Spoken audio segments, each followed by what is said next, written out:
Bon, messieurs, dames, on va se pencher sur une licence que j'adore. Vous le savez, The Legend of Zelda, c'est une franchise qui a su me bercer, qui a su me marquer à travers les générations.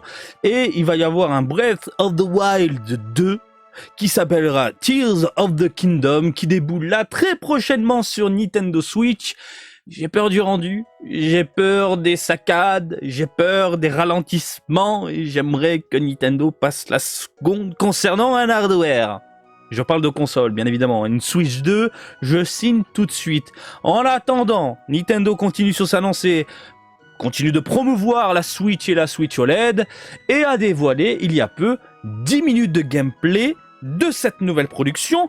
Je suis obligé d'en faire une vidéo et de me poser devant la caméra et de découvrir tout ça avec vous. Donc évidemment, si vous n'êtes pas fan de Zelda et que vous voulez pas vous prendre la tête, passez votre chemin. C'est une vidéo détente, comme j'aime l'appeler. Donc on va aller sur Nintendo France, puisque la vidéo a été traduite par Nintendo, et pour moi, c'est de la totale et pure découverte. On y va. Bonjour tout le monde. Je suis Aonuma, le producteur de la série The Legend of Zelda. C'est papa. C'est papa, on lui fait des bisous, on lui fait des câlins. Et il y a un joli pad. Pour commencer, j'ai une annonce. Le développement de The Legend of Zelda Tears of the Kingdom est terminé. Le jeu est gold. Le jeu est gold, ce qui veut dire pas de prise de tête. Ils ont juste à corriger quelques bugs. Ça arrive en temps et en heure dans nos rayons. Alors, qu'est-ce qu'il nous dit notre cher ami? Même s'il ne s'agira que d'un aperçu, je vais aujourd'hui jouer au jeu pour vous. Et vous montrer à quoi il ressemble. Enfin. Bien. Allons-y. Claque des doigts. Nous voici sur les terres d'Hyrule. Bon, c'est plutôt joli. C'est assez soigné. Est-ce qu'il y a du clipping en fond? Moi, c'est ça qui m'intéresse. Ouais, ça a l'air de tourner sur une Switch. Hein. Ouais, il y a du clipping, il y a du clipping. Là, on a la vraie version. Et non pas ce qu'on a vu dans les bandes annonces où c'était ultra fin sans aliasing. Voilà, là, on a le jeu. Ça tourne pas sur PC, là. Le vaste monde d'Hyrule s'étend jusque dans le ciel. Oui, ça, on le savait. Vous voyez ces îles qui flottent là-haut, on appelle ça des îles célestes. Ok. Est-ce qu'on récupère son matériel? Aussi, ça peut être intéressant. Vous vous demandez sûrement comment on se rend sur ces îles célestes alors qu'elles sont si haut. Bien évidemment. Mais avec un ascenseur. Regardez, oh, quelque chose tombe du ciel. Ah, évidemment, bah, c'est un ascenseur. Voyons voir de plus près. Allons-y. En tout cas, ils ont gardé vraiment la même interface que Breath of the Wild. La map, les icônes, c'est copier-coller, hein, c'est pas prise de tête. Le voilà. Bien, maintenant, utilisons l'un des nouveaux pouvoirs de Link. Il est beau avec les cheveux longs, il est super beau. On fait comme ça, bon bref, on utilise le pouvoir, c'est un ascenseur. Regardez, il commence à monter. Ce pouvoir s'appelle rétrospective, il permet d'inverser le mouvement d'un objet, d'accord? Donc, contrôle du temps au final. Ok. On se rapproche des îles célestes. Utilisons le paravoile pour se rendre sur l'une d'elles. Il y a d'autres îles célestes qui flottent par ici. Donc j'imagine que la barre d'endurance, faudra encore une fois la booster pour accéder à de nouvelles plateformes. Parce qu'évidemment, on n'aura pas assez d'endurance pour atteindre ces plateformes-là. Hein, d'où l'intérêt de faire évoluer son personnage dans le jeu. En tout cas, c'est propre. C'est propre, mais c'est pas ce qu'on nous a montré jusqu'à présent. Vraiment pas. Là, on est sur Switch. Hein. On y trouve aussi des arbres. Oh non, sans rire. Il y a des arbres. Mais on ne trouve pas beaucoup d'arbres jaunes comme celui-ci à la surface. Promenons-nous un peu. Non, moi, je veux du gameplay, je veux du concret. Je veux te voir taper. Est-ce qu'on a encore les armes qui se pètent? J'imagine que oui. J'imagine qu'ils ont gardé la même structure. Quand vous trouvez quelque chose comme ça, je vous conseille de le ramasser. Oh, c'est un bout de bois.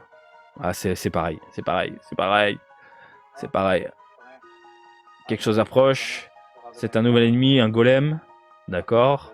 Je vais l'affronter avec la branche que je viens de ramasser. Et la branche s'est cassée. Oh non. Ah, j'en ramasse une autre. Ah, j'espère quand même il y aura une arme indestructible. Ce serait intéressant de rajouter cette nouvelle mécanique dans le jeu en fait. Vers la fin par exemple. J'ai un peu avancé cette île, vous vous en doutez. On n'ira pas très loin en commentant une branche. Celle-ci va bientôt se briser, évidemment. Un nouveau pouvoir de Link. Vas-y, montre, montre. Avec cette branche et le brochet juste ici. Si je fais ça... Hein? Hein? Quoi? D'accord, on peut créer des armes. Des armes avec un pouvoir. Donc on combine des éléments pour créer de nouveaux pouvoirs. D'accord. Cette fois, ils sont le 2. D'accord. Donc du coup, on peut combiner des épées avec, je sais pas moi, des feuilles. J'en sais rien. Ce serait ouf. L'autre branche s'était cassée, mais cette arme est bien plus durable. D'accord, donc faut vraiment penser... Vous pouvez faire tout un tas de choses en faisant des expériences. Ok. Par exemple, vous pouvez attacher 2 armes ensemble. Excellent. Donc il prend un bâton, il attache une fourche. Donc il a créé une arme plus longue, d'accord. Franchement, cette mécanique, elle est hyper intéressante. Elle est hyper intéressante. Sincèrement, je pensais pas que Nintendo arriverait à innover par rapport à Breath of the Wild, mais ils arrivent quand même à faire de bons trucs comme ça, quoi. À apporter de la nouveauté. Vous pouvez attacher cette feuille à une flèche, d'accord. Un matériau de glace et une flèche. Ok, excellent, on a direct les flèches de glace. Ok. C'est très utile. Évidemment. Il sait même pas ce qu'il va montrer, le gars. Alors voyons, qu'est-ce que je vais faire là? Bon, quand vous chassez, vous trouvez peut-être qu'il est trop difficile de viser avec une flèche. Ok. Donc faut chasser. Depuis peu, mes yeux n'arrivent plus à suivre les objets qui bougent trop vite et je rate souvent. Dans ces cas-là, voilà un œil qu'on peut obtenir en battant un monstre. Oui, ça on l'avait. Cet œil-là qu'on pouvait... Oh, excellent, ça devient une tête chercheuse. Excellent. Oui, donc on retrouve des éléments de Breath of the Wild. Premier du nom. Et cette fois-ci, ces éléments-là ont une importance dans le jeu. Ici, par exemple, en combinant avec une flèche, ça devient une tête chercheuse. Excellent, franchement, ils implantent des nouvelles mécaniques franchement intéressantes. Au niveau du gameplay, ça peut être hyper intéressant, surtout s'il y a des donjons. Et j'espère qu'il y a de gros donjons. Non, mais on peut partir loin. Un bouclier champignon. Ok. Alors, combattre un ennemi avec ça... vas-y.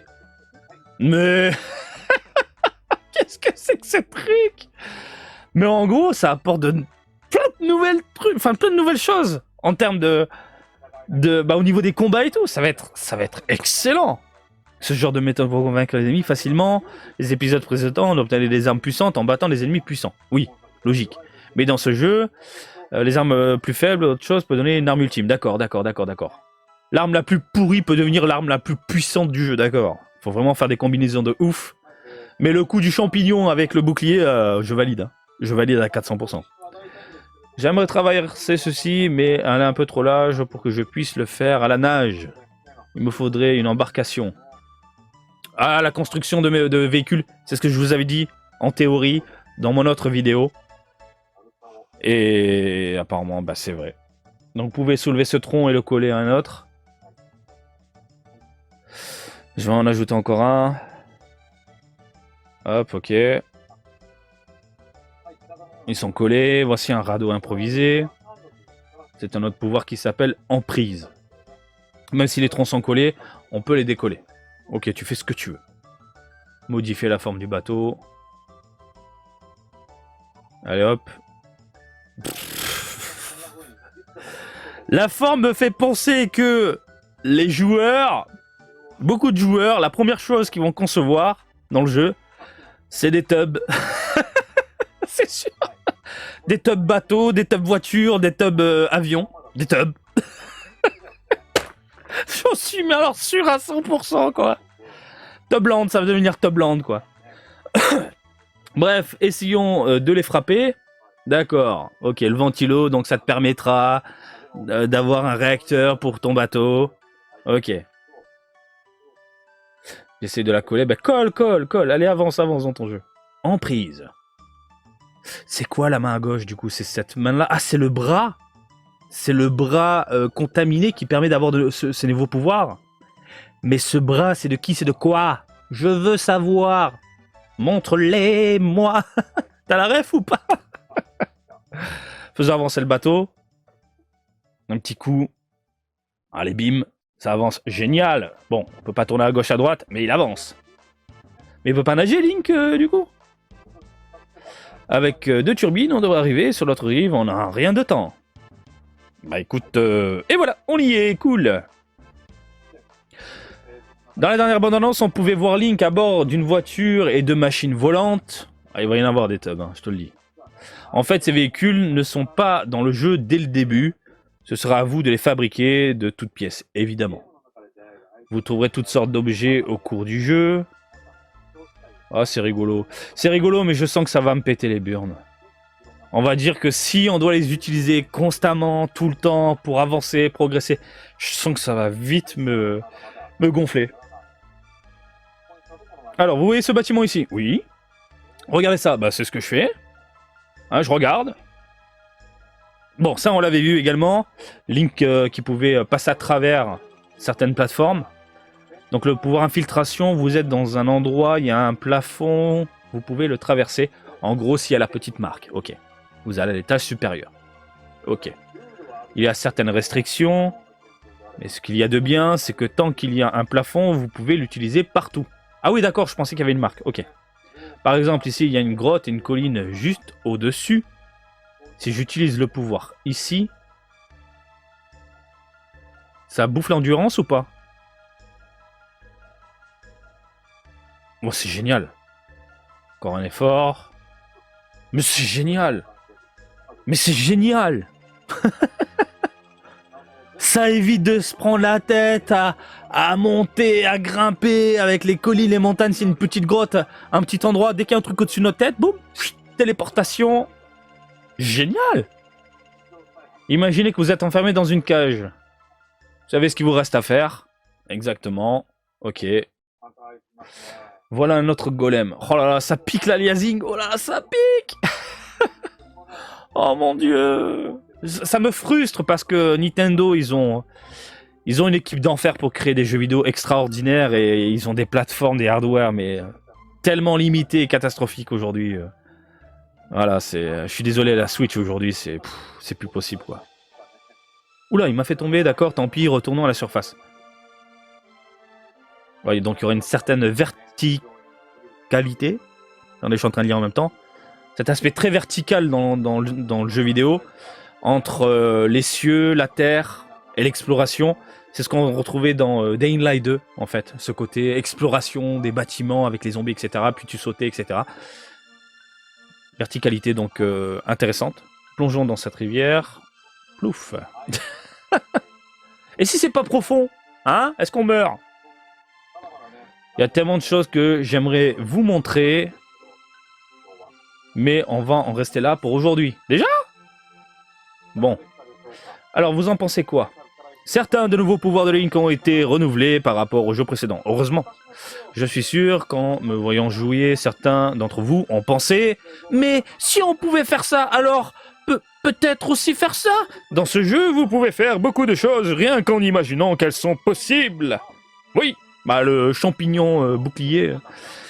Il y a bien d'autres nouvelles mécaniques, de mystères et de personnages que je n'ai pas le mais ils sont présents dans le royaume d'Hyrule qui a changé et nous espérons que vous ferez preuve d'imagination pour l'explorer vers l'infini et au-delà.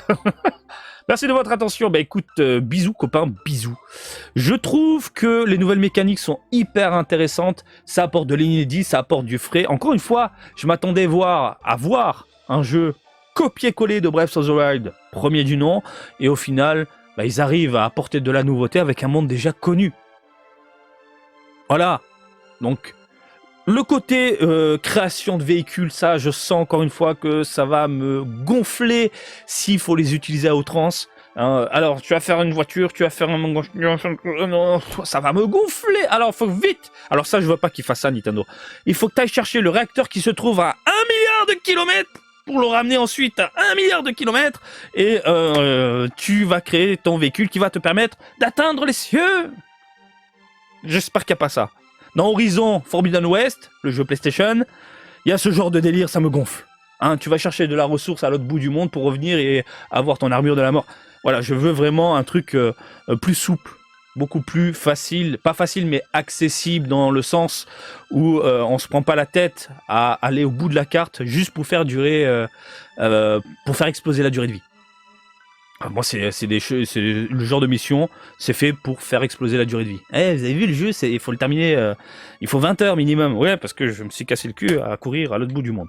Donc j'attends de voir côté véhicule. Par contre, les nouvelles mécaniques, infiltration et compagnie, la combinaison d'armes, je trouve ça génial. Sincèrement, les armes qui se pètent, ça me gonfle. Ça m'a gonflé vraiment dans Breath of the Wild. Mais là, ça peut être rigolo.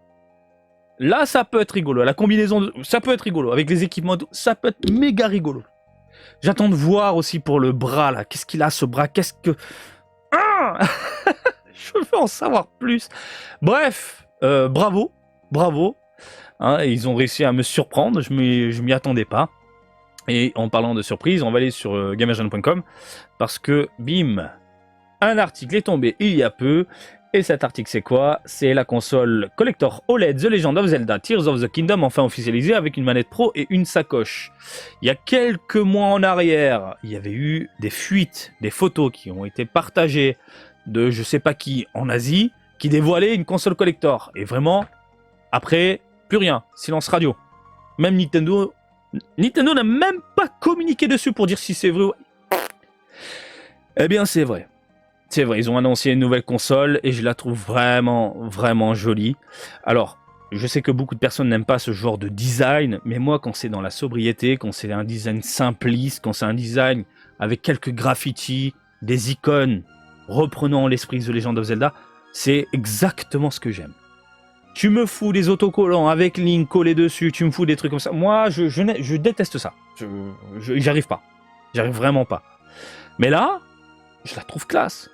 Donc je vais voir pour revendre ma Nintendo Switch OLED, parce que j'en ai une de OLED, la revendre pour au final me prendre celle-ci. Pour information, elle sortira du coup le 24 avril au prix de 359 €, 360 €, allez, j'arrondis. Il n'y a pas le jeu dedans, ça sort avant le jeu. Bah écoutez, voilà. Et il y aura également une manette pro, plutôt sympathique, la sacoche, plutôt sympathique également. Ça sortira par contre, ces deux accessoires-là, ça sortira le 12 mai en même temps que le jeu. Voilà, vite fait, est-ce qu'on a quelques images alléchantes? Voilà, les Joy-Con sont cool. Moi, j'adore, le côté chromé, doré, tout ça. Les petits symboles même à l'arrière, j'adore.